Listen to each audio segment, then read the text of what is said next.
तो B to सी में story telling काम करती है और बी टू बी में लॉजिक चलता है, क्या ये सच है?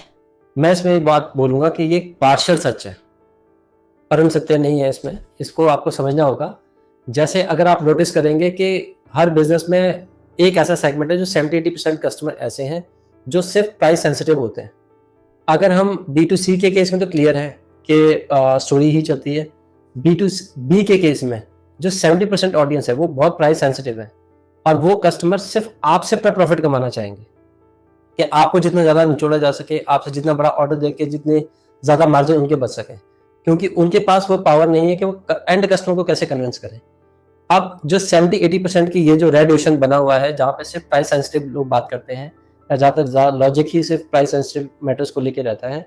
अब आप इसमें देखेंगे कुछ ऐसे कस्टमर्स हैं या ऐसे बिजनेसेस हैं, B2B के ही सेगमेंट में मैं बात करूंगा, जिनको धंधा करते हुए 10 से 15 साल हो गए हैं या एटलीस्ट 7 से 8 साल हो गए हैं। वो अपने ब्रांड के साथ कुछ कॉम्प्रोमाइज भी करने के लिए रेडी नहीं है, या वो चाहते हैं कि ये जो मेरे वेंडर्स हैं इसमें 0.1% का भी कॉम्प्रोमाइज ना हो, और जब मुझे ये प्रोडक्ट चाहिए तो मुझे उसी टाइम पे चाहिए, मुझे कोई इसमें एक्सक्यूजेज नहीं चाहिए, मुझे सर्विस में कोई गैप नहीं चाहिए। वो आपको थोड़ा सा एक्स्ट्रा पे करने के लिए तैयार होंगे अगर आपकी सर्विस अच्छी है, आपका बिहेवियर अच्छा है, आपकी बाकी सारी चीज़ें अच्छी हैं। बट हर इंडस्ट्री में ऐसे 1 से 2% या मैक्सिमम 3% तक ऐसे लोग होते हैं जिनका ब्रांड उनके लिए बहुत वैल्यू रखता है। जैसे फॉर एग्जांपल अगर आपको रिलायंस का कोई ऑर्डर आएगा तो रिलायंस आपको मुंह मांगा दाम देने के लिए तैयार है, क्योंकि उसको आपका जो प्रोडक्ट है वो उसको बेचना आता है कि मुझे आगे बेचना कैसे है, स्टोरी के तरीके से।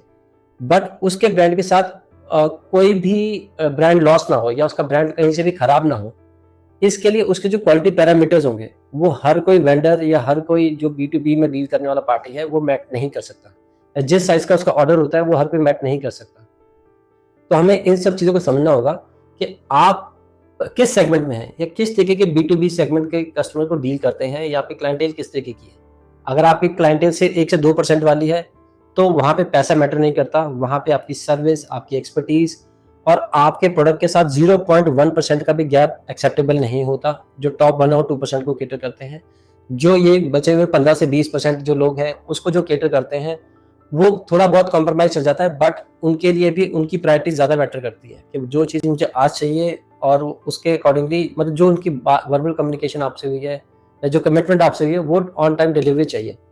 बाकी जो 70-80% है वहाँ पे डेफिनेटली ये बात पूरी तरीके से सत्य है कि आपका जो ये प्राइस सेंसिटिव मैटर रहता है और वहाँ पे लॉजिक से चलते हैं, वहाँ पर स्टोरी नहीं चलती। तो हमें बताइए कि अगर किसी मैन्युफैक्चरर या होलसेलर को स्टोरी बनानी है तो आखिर किस तरीके से बनानी चाहिए? उसको सबसे पहले अपने बायर को आइडेंटिफाई करना पड़ेगा कि मेरे जो बायर्स हैं वो किस तरीके के हैं। अगर आपके बायर्स प्राइस सेंसिटिव हैं जो उसकी 70-80% है, तो आपको ये दिखाना पड़ेगा कि आपके प्रोडक्ट से कैसे उनके प्रॉफिट मार्जिन में हेल्प होगी, या आपका प्रोडक्ट कितने रिपीट टाइम में सेल होगा, या उसकी शेल्फ लाइफ कितनी कम है जो वो प्रोडक्ट उनको B2B सेगमेंट में दे रहे हैं, या उनके प्रोडक्ट से उनकी प्रोडक्ट की लाइफ कितनी ज़्यादा बढ़ रही है।